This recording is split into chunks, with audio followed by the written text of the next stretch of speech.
come on, Brussels, man. I mean, in the year 2025, John Cena being a hero is still crazy. They were screaming, "Fuck you, Cena. Cena sucks. Na na na na. Hey hey, goodbye. We don't want to see you anymore." It's still crazy. John Cena being a heel. He didn't come out with any new music, which I'm kind of surprised about.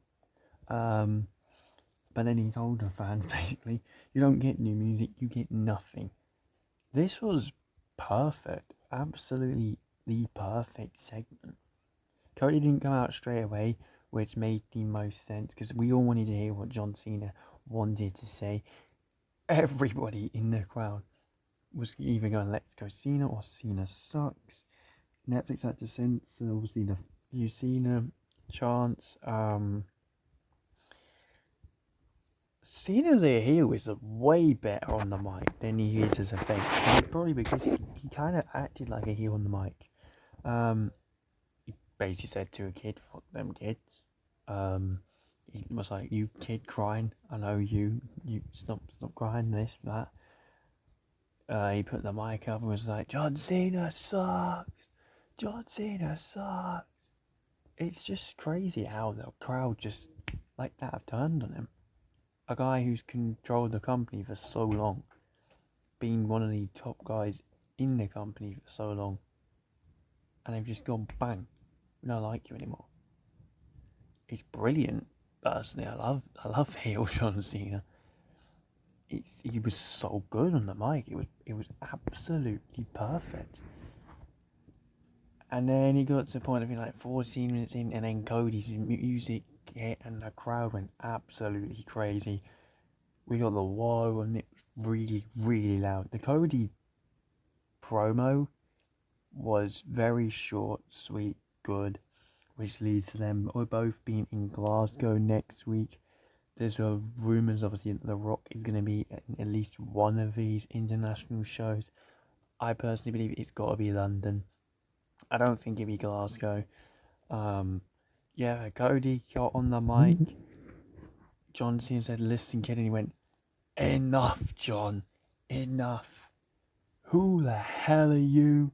All this stuff. I don't want to be facing this version. I want to be facing John Cena, the John Cena, the guy in the shirt and everything." So Cody basically cooked him, walked off, and the crowd were like, "Okay, fair play." I think it was smart not having the promo battle yet because you got like a couple more weeks. You got to do something different in Scotland. So it was perfect, honestly. Cena walked out.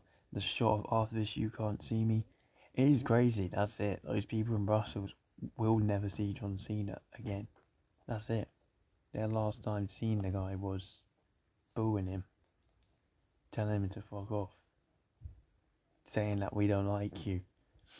I would love to know what his feelings are about it.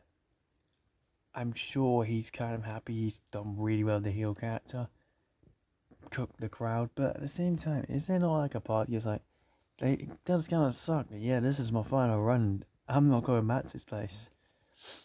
Ever. It also surprised me, like, I do kind of think, what, are we really going to have Cena's ending year as a heel? I don't think you can turn him back to being a face, especially after he destroyed the crowd. This is it, I've dumped you. I want nothing from you. You get nothing from me.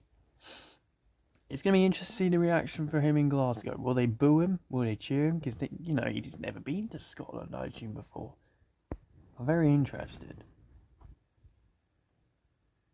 We then move straight on, though, to Penta versus Ludwig Kaiser in a no-holds-barred match. Great match. Felt like all the matches were very fast-paced. It seemed like they were kind of rushed. I didn't actually get to watch the full thing live straight away. But I felt like it was quite rushed as well. But it was alright for what it needed to be. Penta hit the Canadian Destroyer and then the Penta Driver on the chair, picked up the win, got on the mic and then said he wants the Intercontinental Championship, which then we would talk about later on in the main event. But yeah, we then had Dakota Kai facing Ivan R, which ended very quickly. I think it was just like 5 minutes, this match maybe. It was really short. Dakota picked up the win with that K kick. I don't know really what it is. Because American May tried to get involved. I even know who had a title match against Lara Valkyria 2 weeks ago. After, didn't she beat Dakota Kai literally? I don't move on for it. The women's matches weren't. Well, there was only one women's match on the show. We then had great segment between Io Sky and Bianca Belair. There's the contract signing interrupted by Rhea Ripley. No surprises there. However, it seems like they go in a bush back with Rhea Ripley being a heel, which I'm testing to say is Rhea's always been a heel in my book. She's never redeemed her actions of what she did in the past. I would never say she had a face turn at all, not once. Where has Rhea's face turn been? What, when she got dumped by Dom at SummerSlam? No, that's not a face turn. She caused the whole thing with Liv Morgan, so I don't think Rhea Ripley's had a face turn. But if she has, then I'll say I reckon she's kind of gone back to being a heel. She was pissed off. She's still not accepting the responsibility of just not focusing, and that's why she lost the title. So we're definitely doing the triple threat. If Rhea wins at WrestleMania, I think a lot of people will be very frustrated, me included. But if she wins as a heel, I'll be alright with it. She can't then come out the next night and go, I did this for all of you who love me and shit. No one gives a shit. Go full in with the heel character again, because Rhea as a heel I did enjoy. Rhea as a face, I don't give a shit. And also stop disrespecting Io Sky. So then Adam Pearce was pissed off because Rhea signed the contract. So Io signed it, Rhea then signed it before Bianca could. So we're definitely getting a triple threat because Bianca hasn't signed it yet. Rhea then beat up Io and Bianca backstage after Bianca tried to jump her.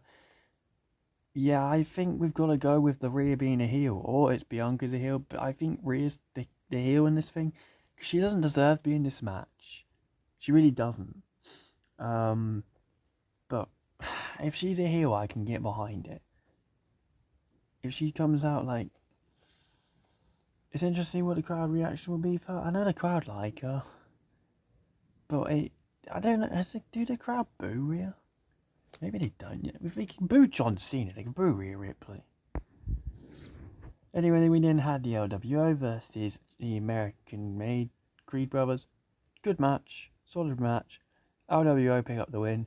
Chad Gable and the Luchador Master attacked Dragon Lee, and then security chased him out. It was a good match. Again, another quick match.